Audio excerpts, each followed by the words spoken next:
축복의 통로 7번째, 중보의 삶, 부제목으로 하나님의 친구. 우리가 중보의 삶을 살면은 하나님이 우리를 친구라고 부르신다. 그런 말씀입니다. 창세기 18장 16절에서 33절 봉독이었습니다.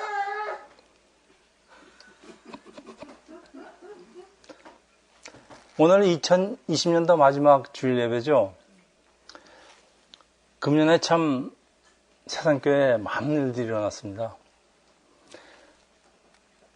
이 코로나 19으로 인해서 3월부터 예배를 새삼 하우스에서 드리게 됐는데, 그래서 지금까지 왔는데, 언제 우리가 다시 칼레제빈으로 돌아갈 수 있는지 전혀 짐작을 할 수가 없지만은 하나 분명한 게 있는 것 같아요. 이제는 전통적인 예배 방식에 변화가 생길 수밖에 없다는 생각이 듭니다. 과연 어떻게 변할지 알 수 없지만은 때를 맞춰서 하나님은 새삼하우스를 더 넓고 좋은 곳으로 이전시켜 주셨다는 사실은 의미가 있는 것 같아요.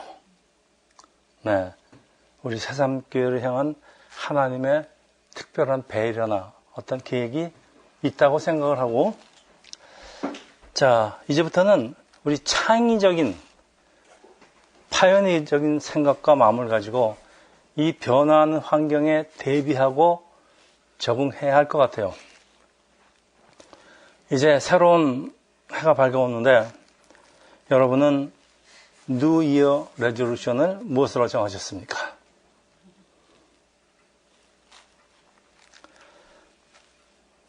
지금보다 더 남을 배려하면서 하나님께 간구하는 삶.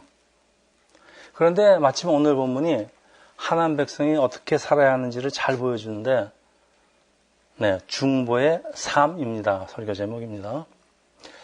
이번에 우리 이사하면서 가구가 좀 남았습니다. 그래서 쓰지 않는 가구를 참 우리가 처리하면서 우리 괜히 맡아갖고서는 고생한다 싶었지만은 저는 우리 주위에 그 흔 가구를 그렇게 참는 사람들이 많은지 정말 몰랐어요. 그래서 우리는 좀 힘들었지만은 우리가 가구를 갖고 있다가 그 잘못하면 쓰레기밖에 안 될 가구, 그럴지도 모르는 가구를 말이죠. 그걸 우리가 다 나눠줬다고. 지금 다 치우지 않았습니까? 그래서 그걸 보면서, 야, 우리 주위에 정말 어려운 사람들이 많이 있구나. 그런 생각을 했습니다. 오늘 본문은 할례를 받은 아브라함의 삶을 보여주는데, 첫째, 처음 보는 나그네를 극진히 대접하죠. 그리고 둘째, 오늘 본문입니다.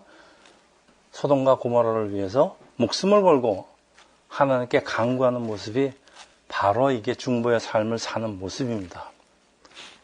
사진, 지금 남을 위해서 하나님께 간구하는 기도를 중보 기도라고 하죠. 중보 기도는 어려움을 겪고 있는 사람들을 위한 그 현실적인 간구이기도 합니다. 하나님 아버지, 저 사람을 불쌍히 여겨주시옵소서. 참 어려움에 처했습니다. 이런 현실적인 간구이기도 하지만은 더 나아가서는 예수를 믿지 않아서 멸망으로 가는 사람들을 구원해달라는 그런 간구의 기도가 바로 오늘 본문의 소돔과 고모라의 기도입니다. 자, 아브라함은 육신의 할례를 받고 그 다음에 마음의 할례까지를 받았습니다. 그래서 하나님과 이웃을 사랑하는 사람으로 거듭났기 때문에 이 하나님 백성이 되는 의식이죠. 의식, 육신에 하는 할례보다 더 중요한 것은 우리 마음 가족을 벗기는 마음의 할례. 그리고 이 할례 의식은 나중에 세례로 이어진다는 거 여러분 잘 아시죠? 골로새서 2장 11절입니다. 너희가 손으로 하지 아니한 할례를 받았으니, 네, 이것이 그리스도의 할례니라. 이게 우리 마음으로 받은 세례를 의미합니다. 이 그리스도의 할례는 마음으로, 영으로 하나님을 사랑하는 사람으로 거듭나게 하는데, 예수께서 우리에게 새로운 계명을 주십니다. 다 잘 아시죠? 내 마음을 다하며 목숨을 다하며 힘을 다하여 뜻을 다하여 주 너의 하나님을 사랑하고 또한 내 이웃을 내 자신같이 사랑하라. 네. 하나님을 마음을 다해 사랑하는 사람은 하나님의 속성을 담게 되죠. 그래서 이웃을 사랑하는 성령의 열매가 맺히게 되는데 저기 뭐가 있나요? 사랑이 있습니다. 네. 사랑이 맺히게 됩니다. 예수 그리스도의 할례의 자국이 마음에 남아있기 때문에 사람들의 어려움을 보고 그냥 모른 척 지나갈 수가 없게 됩니다. 자, 그래서 이제 아브라함의 이 신앙 여정에 영적인 도약이 일어났어요. 이걸 leap of the faith라고 그러죠. 우리는 드디어 아브라함의 신앙 여정에 어떤 도약이 일어나는 걸 좀 보고 있습니다. 18장 18절에서 19절입니다. 하나님의 말씀입니다. 아브라함은 강대한 나라가 되고 천하 만민은 그로 말미암아 복을 받게 될 것이 아니냐. 내가 그로 그 자식과 혼세에게 명하여 여호와의 도를 지켜 의와 공도를 행하게 하려고 그를 택한나니 이는 나 여호와가 아브라함에게 대하여 말한 일을 이루려 함이려다. 자, 하나님이 아브라함을 부르신 목적이 아브라함으로 인해서 사람들이 복을 받고 하나님의 공도를 행하게 하려 함인데, 자, 이제 아브라함은 이런 부르심에 응답해서 성심으로 나그네를 대접하고 그래서 이웃을 사랑하는 마음, 사랑하라는 하나님의 말씀을 실행합니다. 사진 또 보겠습니다. 저게 이제 하나님과 천사 둘을 누군지도 모르면서 대접하는 아브라함의 모습입니다. 자, 이거에 바로 중보의 삶인데, 아브라함처럼 복의 근원이 되는 사람은 의와 공도를 행하는 사람들이 크리스찬이라는 것을 잊으면 안 됩니다. 우리 크리스찬은 그냥 우리만 잘 살고 잘 먹고 잘 사는 게 크리스찬이 아닙니다. 크리스찬은 하나님을 사랑하고 이웃을 사랑하고 돌보라고 부르심을 받은 사람이 크리스찬이에요. 그래서 항상 하나님의 뜻을 알고 뭔지 알아내고 하루하루를 살려고 합니다. 이게 크리스찬들의 자세입니다. 그런데 문제가 있습니다. 하나님이 오늘 나에게 무엇을 하시기를 원하시는지 잘 알 수가 없는데, 여러분 이거 아시는 분 있어요? 하나님이 나한테 지금 뭘 하시기를 알아야지 뭘 할 거 아닙니까? 그런데 오늘 본문은 우리의 이런 딜레마에 대한 대답을 보여줍니다. 18장 16절에서 17절입니다. 그 사람들이 거기서 일어나서 소돔으로 향하고 아브라함은 그들을 전송하러 함께 나아가니라. 여호와께서 이르시되 내가 하려는 것을 아브라함에게 숨기겠느냐. 자, 하나님이 숨기지 않으신답니다. 우리 그러죠. 아주 친한 사람끼리 뭐라 그러죠? 이건 너하고 나만이 알자. 우리끼리 하는 얘기야. 있지 않습니까? 네. 지금 하나님이 그러십니다. 아브라함한테. 우리가 만약 하나님이 하시려는 일을 알게 된다면은 어떤 일이 일어날까요? 네. 우리의 신앙생활에 활력이 넘치죠. 하나님이 뭘 하시려는지 아니까. 그거 하면 되지 않습니까? 우리가 자신감을 가지고 무슨 일인지 하게 됩니다. 하나님이 원하시는 거야. 하나님이 나한테 말씀하셨어. 자, 이건 하나님의 음성을 듣게 되는 건데요. 여러분, 이게 무슨 참 신기한 일이 아니에요. 우리가 하나님과 교통이 이루어지기 때문입니다. 우리 기도 중에, 우리 묵상 중에 하나님 나한테 뭘 하시기를 원하는지 알게 된다 이런 말입니다. 이거 모르고서 크리스찬이라고 그러면 말도 안 돼요. 자, 이제 아브라함이 알게 된 거는 하나님이 소돔과 고모라에 대해서 심판한다는 것입니다. 자, 무서운 사실을 알게 됐어요. 18장 20에서 21절입니다. 여호와께서 또 이르시되 소돔과 고모라에 대한 부르짖음이 크고 그 죄악이 심히 무거우니 내가 이제 내려가서 그 모든 행함과 과연 내게 들린 부르짖음과 같은지 그렇지 않은지를 내가 보고 알려고 하노라. 네, 이게 하나님이 아브라함한테 알려주신 겁니다. 소돔과 고모라. 여러분, 성경에서 이집트가 세상을 상징한다면은 소돔과 고모라는 세상은 세상인데 완전 타락한 세상을 상징합니다. 최악입니다. 그래서 하나님의 공의와 심판을 피할 수가 없어요. 그래서 할례받은 아브라함의 또 다른 모습이 나그네 대접하는 정도로 끝나는 게 아니고요. 하나님 심판대에 올라와 있는 소돔과 고모라를 위해서 간구하는 겁니다, 여러분. 이게 뭐죠? 이게 바로 중보 기도입니다. 우리 전도입니다. 이게 바로 여러분. 네. 또 사진을 또 보겠습니다. 자, 이제 소돔과 고모라 하면 여러분 무엇이 생각나세요? 여러분 소돔과 고모라 하면 무엇 생각나세요? 소금 기둥. 또 그거밖에 생각 안 나십니까? 자, 동성애. 예. 소금 기둥으로 변해버린 롯의 아내. 예. 소돔과 고모라 그러면 그 즉시 하나님의 심판으로 떠오르지 않습니까? 그냥 하늘에서 그 불덩이가 떨어지는 거죠. 네. 저게 이제 롯의 아내가 소금 기둥으로 변한 걸 실제로 이제 사람들이 적이라고 믿고 있다고 합니다. 여러분, 도대체 소돔과 고모라가 무슨 죄를 그렇게 졌을까요? 여러분 아세요? 소돔과 고모라의 죄. 전쟁이 일어납니다. 그런데 여러분, 성경이 고발하는 소돔과 고모라의 진정한 죄를 아십니까? 조금 달라요.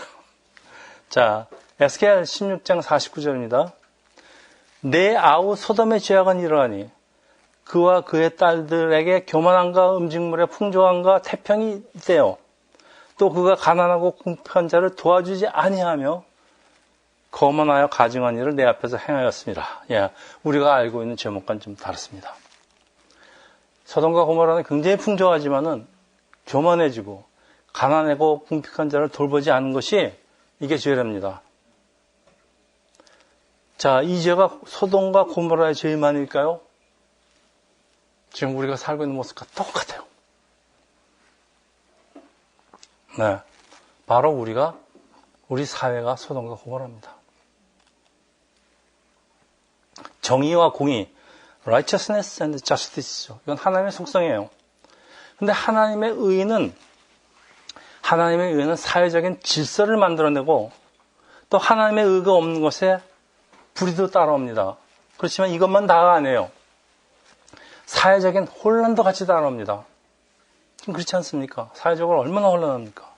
그래서 이런 사회는 있는 사람들은 자기만 잘 먹고 잘 살지만은 참 없는 사람들은 필연적으로 고통의 부르짐을 만들어냅니다. 여러분 지금 미국의 코로나 때문에 직장을 잃어서 푸드뱅크에 가서 줄 서서 기다리는 사람 보셨습니까? 네. 남 일이 아닙니다. 자, 그래서 하나님은 타락과 죄악의 대명사인 소돔과 고모라를 향해서 심판의 불을 들고 계시는데 아브라함은 할례받은 아브라함, 참 이들에 대한 불쌍한 생각이 듭니다. 이런 생각이 없는 사람은 그 나쁜 짓 한 애들 마땅히 심판받아야지 일이죠. 그 불쌍한 사람들 생각 드는 거는 참 정말 진정한 할례받은 크리스찬 아니면 이런 생각이 들지 않습니다. 그러니까 하나님께 간구를 해요. 하나님, 그것에는 죄인만 있는 게 아니고 의인도 있을 거 아닙니까? 하나님, 그 의인들을 봐서 용서해 주세요. 여러분, 이걸 중보 기도라고 합니다. 그런데 결국 어떻게 됩니까? 10명의 의인이 없어서 멸망을 피할 수 없었죠. 하나님은 아브라함을 생각하시고 조카 롯을 구해주는데, 자, 베드로후서 보겠습니다. 자, 저 그림이 네, 저렇게 하늘에서 불덩어리가 떨어졌답니다. 베드로후서 2장 7절입니다. 무법함 자들의 음란한 행실로 말미암아 고통당하는 의로운 롯을 건지셨으면, 여기는 또 음란한 행실이라고 나왔어요. 근데 여기 중요한 거는 고통당하는 의로운 롯. 여러분, 아브라함을 떠나서 소돔 쪽으로 슬금슬금 들어가서 소돔 쪽으로 완전히 들어가서 같이 타락한 롯이 의롭다고 생각하십니까? 롯이 의인이에요? 롯은 의인이라고 볼 수 없죠, 우리. 바울은 세상에 의인은 없으니 하나도 없다 그러는데, 여러분, 성경은 왜 롯을, 베드로는 왜 롯을 의인이라고 부르는 것일까요? 하나님은 우리를 왜 성도라고 부르십니까? 우리가 무슨 그렇게 성스럽습니까? 자, 여러분, 성경에서 말하는 의인의 개념이 그 사람이 정말 의인이 아니고 하나님 은혜의 결과로 구원받은 자가 의인입니다, 여러분. 구원을 받았으면 의인이고요. 구원을 못 받았으면 악인입니다, 여러분. 그러니까 결과적으로 우리가 의인이 되는 거는 구원 받아야지 의인이 되는 겁니다. 그래야 천국에 들어갈 수 있습니다. 그러니까 롯이 자신의 노력이나 됨됨이로 의인이 된 게 아니죠, 지금. 아브라함이 하나님한테 강구를 하니까 아브라함의 중보기도 때문에 죄인이 의인으로 변해서 구원을 받은 것입니다. 여러분, 우리가 구원을 받게 되는 게 똑같아요. 우리가 의인이라고 구원받는 게 아니고요. 우리가 구원을 받았기 때문에 의인이라는 그런 역설입니다. 그러니까 무슨 방법을 해서도 우리는 구원을 받아야 되고 우리 사랑하는 이웃들을 구원시켜야 됩니다, 여러분. 예수로 말미암아 우리가 구원을 받았죠. 그래서 우리가 믿지 않는 이웃을 향하여 해야 되는 일은 그냥 우리가 한 몸이 돼서 하나님께 간구하면서요. 그들을 예수께로 인도하는 거죠. 이걸 전도라고 하지 않습니까? 전도를 하려면은 우리 힘으로 전달할 수 있습니까? 하나님께 간구를 해서 하나님 저 사람 마음을 바꿔주세요. 이렇게 간구를 하지 않습니까? 이걸 중보 기도라고 합니다. 이걸 중보의 삶이라고 합니다. 여러분, 전도는 중보의 삶이에요. 우리가 이웃들을, 불쌍한 이웃들을 물질적으로, 정신적으로 도와주는 거, 네, 중요합니다. 그렇지만 그게 다가 아닙니다.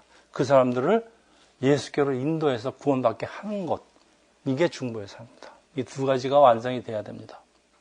그리고 우리가 예수를 모르는 이웃을 돌보다 보면은 그 사람들이, 저 사람들이 예수 믿는 제자들이 저런 모습이구나. 그래서 감동해서 마음을 바꾸기도 하는 겁니다. 그래서 로마서 12장 5절입니다. 이와 같이 우리 많은 사람들이 그리스도 안에서 한 몸이 되어 서로 지체가 되었으니.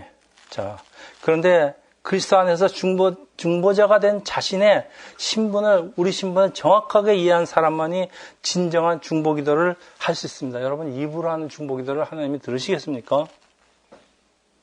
우리가 진정으로 하나님께 간구를 해야 됐지. 건성으로 하는 간구를 누가 듣습니까? 디모데전서 2장 5절입니다. 하나님은 한 분이시요. 또 하나님과 사람 사이의 중보자도 한 분이니 곧 사람이시 그리스도 예수라. 자, 우리는 중보자 예수 그리스도 안에서 작은 예수가 됐죠.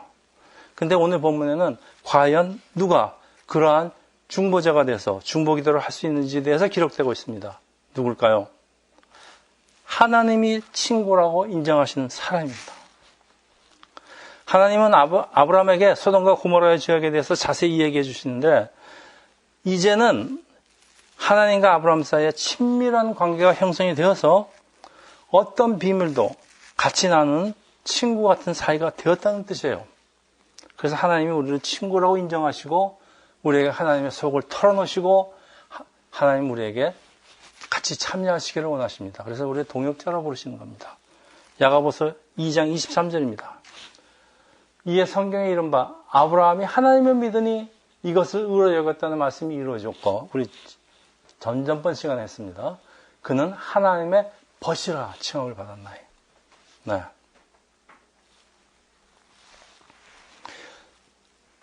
여러분, 내가 아브라함에게 무엇을 숨기겠느냐? 참 대단한 말씀입니다. 하나님이 환상 중에 꿈으로 나타나서, 야, 내가 너한테 이제 뭘 숨기겠니? 다 얘기할게. 네, 얼마나 힘이 나겠습니까? 하나님은 아브라함을 나의 벗이라고까지 하는데, 오늘도 하나님은 우리 성도들을 하나님의 친구라고 대우하십니다. 요한복음 15장 14절에서 15절입니다.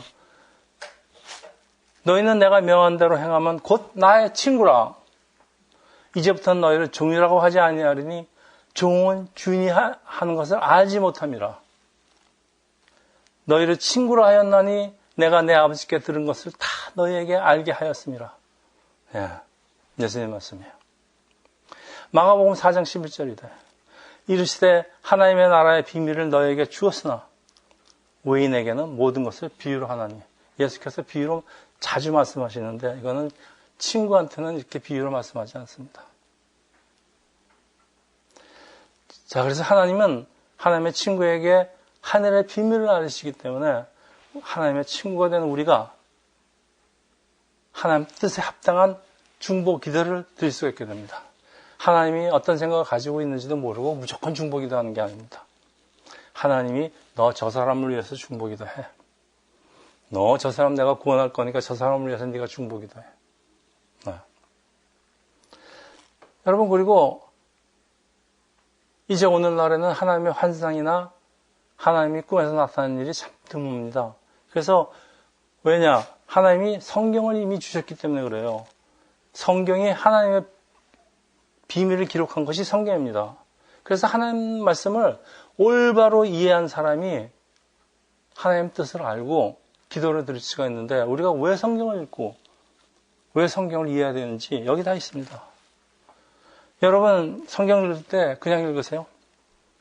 그냥 읽으면 찾아오는 건 잠밖에 없습니다. 여러분이 성경 읽을 때 기도하면서 정말 이 말씀에 담긴 깊은 뜻이 무엇인지 알기를 소명하면서 읽으십니까? 네. 그러면 잘 수가 없어요. 혹시 성경이 있는데 옆에서 누가 나에게 하나님의 말씀을 읽어주고 있다는 경험 하신 적이 있어요? 네, 저는 있습니다. 자, 여러분 성경을 읽을 때 그냥 읽지 마시고요. 기도하고 하나님 뜻을 온전히 알기를 간구하는 기도를 드리면서 읽어보세요. 여러분 다릅니다. 자, 이제 질문이 있습니다. 하나님이 당신의 계획을 아브라함에게 털어놓으시는 진정한 이유가 무엇일까요? 왜 털어놓으실까요? 아브라함이 소돔을 위해서 중보 기도를 해, 아브라함아, 너. 그렇게 알려주시는 거예요. 이게 아브라함을 하나님의 동역자로 훈련시키는 과정이에요. 자, 내가 이걸 원하니까 너 좀 이걸 해. 그럼 내가 들을게.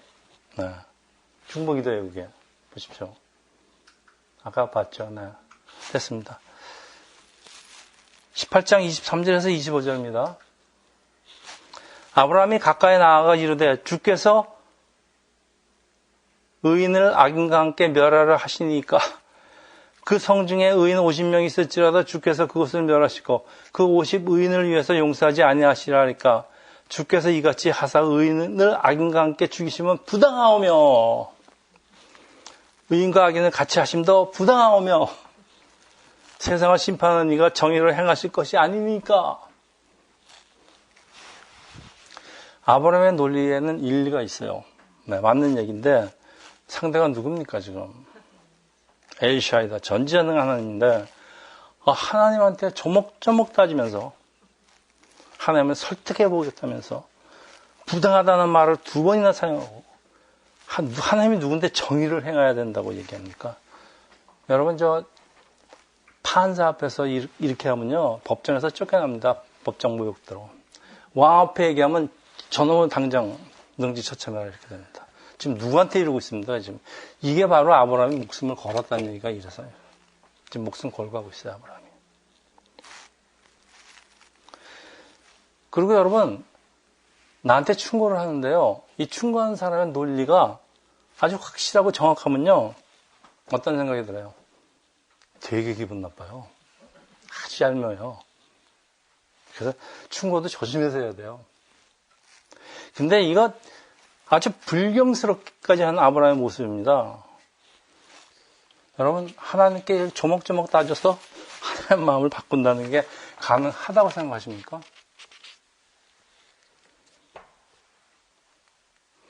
여러분 하나님이 완전하신 분인데 하나님이 생각이나 계획을 바꾸시는 분입니까? 하나님 절대 안 바꾸시는 분입니다. 네. 그런데 놀라운 일이 있어요. 아브라함은 놀라운 하나님의 음성을 듣게 되는 게 26절에서 28절입니다. 하나님이 대답을 하십니다. 여호와께서 이르시되 내가 만일 소돔 성읍 가운데서 의인 50명을 찾으면은 그를 위해서 온 지역을 용서하리라. 그랬더니 아브라함이 대답하여 이르되 나는 티끌이여 재와 같사오니 감히 죽게 하려나이다. 네, 자기도 좀 심한 것 같아요. 50 의인 중에서 5명이 부족하다면 그 5명으로 부족함으로 말미암아 온 성읍을 멸하시니까 이르시되 하나님이 또 뭐라고 하십니까? 내가 거기서 45명을 찾으면 멸하지 아니라.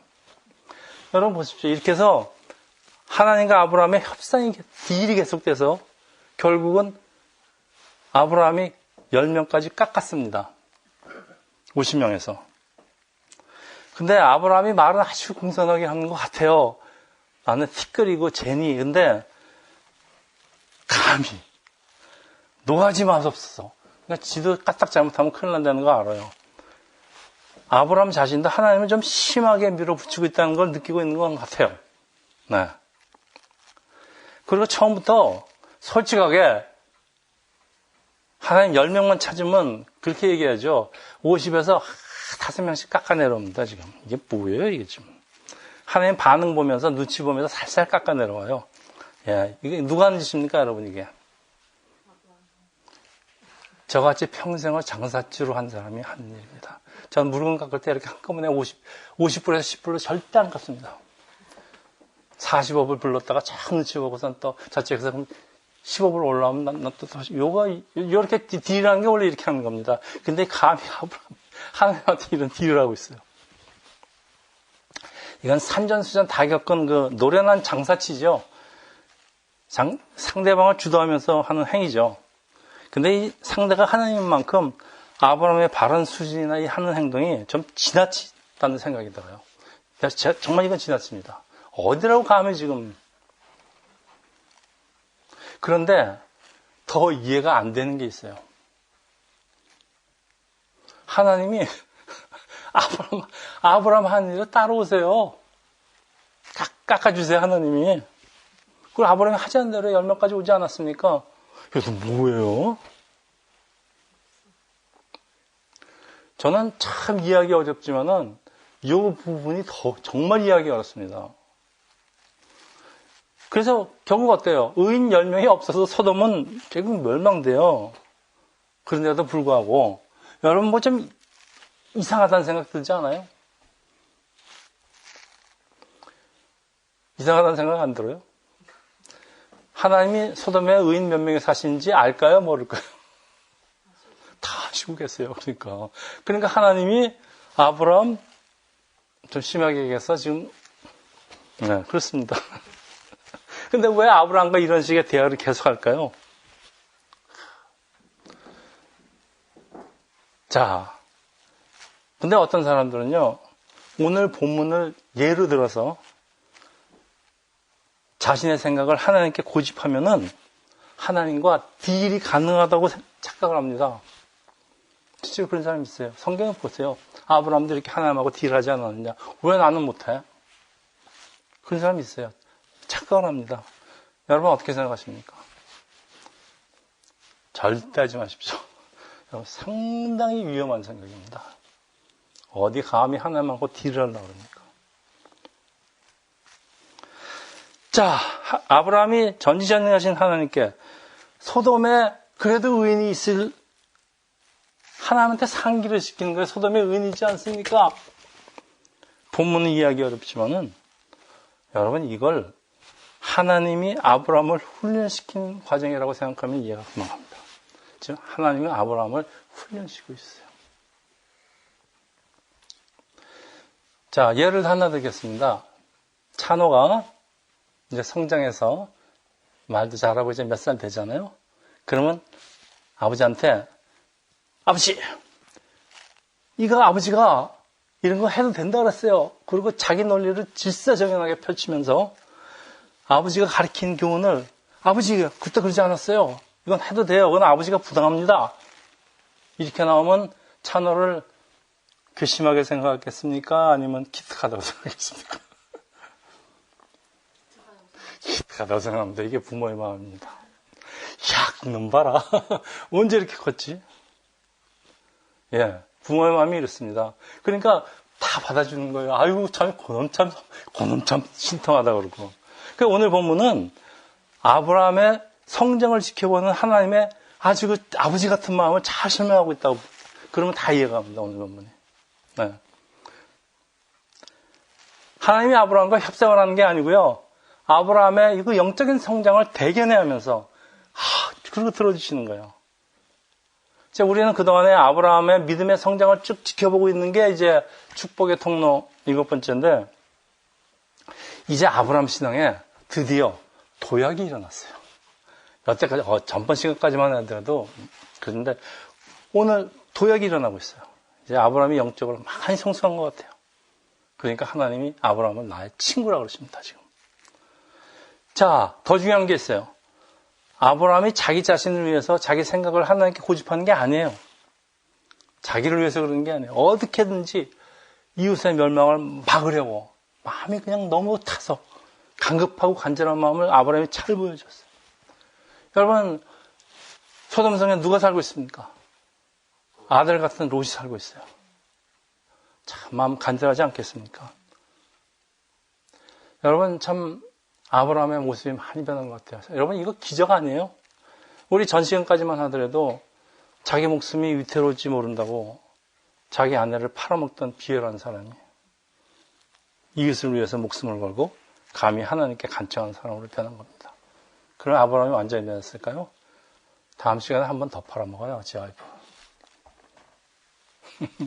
우리의 모습이에요. 그런데 어쨌든 현재까지는 아브라함, 그 마음의 할례를 받은 사람이 이웃을 사랑하는 모습으로 변한 건 틀림없어요. 그리고 하나님이 이런 아브라함의 성장을 기뻐하시면서, 야, 너 이제 됐다. 상당한 수준에 올라왔어요. 네, 이게 부모의 마음을 가진 하나님의 마음입니다. 여러분.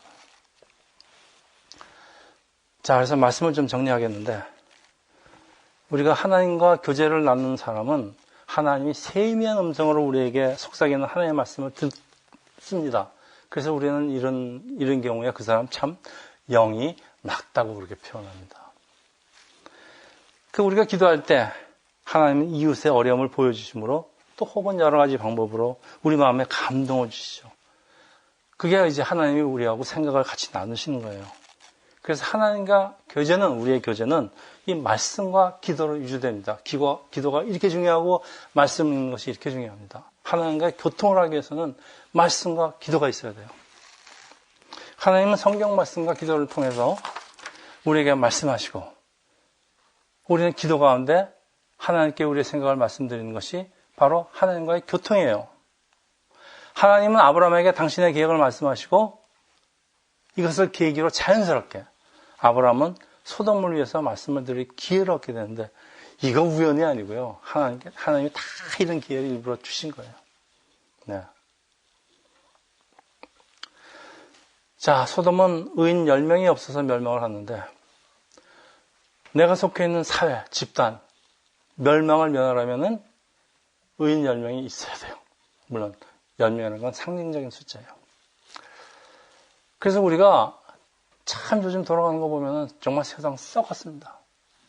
정말 썩었습니다. 이 빈부의 차가 너무 심하고, 네. 그렇다고 우리가 한탄하고 모른 척하고 도망가고, 예. 그러면 안 된다는 얘기예요. 우선 나부터라도 하나님 앞에 바로 서야 됩니다. 그리고 내가 설 수 있는 방법은 오직 우리가 그리스도를 믿고 그리스도를 믿는 그 믿음 가운데서 가능합니다. 그러니까 내가 속해 있는 세상, 그러니까 내가 속해 있는 집단이죠. 회사가 됐든 뭐가 됐든. 내가 하기에 달린 것을 해도 과언이 아니에요. 우리가 전 세계로 어쩔 수는 없지만은 최소한도 내가 속해 있는 그 소규모 집단 정도는 내가 하기에 따라서 할 수도 있습니다.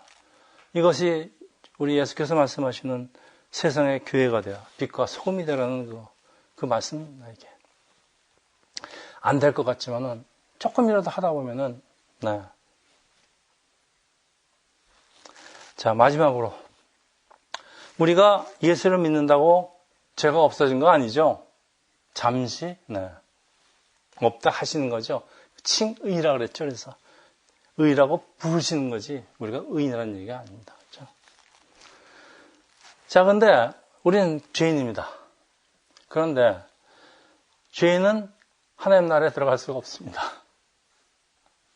그런데 아브라함처럼 우리를 위해서 하나님께 간구하는 중보자가 있는데 누군지 아시죠? 예수 그리스도입니다. 그래서 오늘 본문의 아브라함은 예수 그리스도를 상징합니다. 자, 디모데전서 2장 5절 한 번 더 하겠습니다. 하나님은 한 분이요 또 하나님과 사람 사이의 중보자도 한 분이니 곧 사람이신 그리스도 예수라. 여러분, 예수는 하나님 우편에서 죄인인 우리를 위해서 간구하시는 중보자예요. 여러분, 아브라함이 비록 예수를 상징하긴 하지만은 아브라함과 예수와 다른 점이 뭘 것 같습니까? 아브라함은 목숨을 걸고 하나님께 간청을 해요. 그런데 예수 그리스도는 이미 십자가에서 목숨을 버리셨어요. 그리고 우리를 위해서 간청하십니다.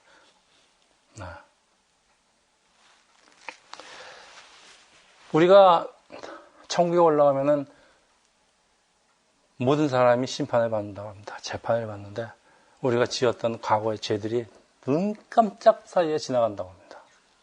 그런데 그걸 보고 있으면 I'm not guilty 할 수 있는 사람은 아무도 없대요. 그런데 예수께서 내 앞을 가로막아 주십니다. 이 사람 나한테 속한 사람이에요. 이 사람 내가 천국으로 데려가려합니다. 하나님 아버지. 이게 구원입니다.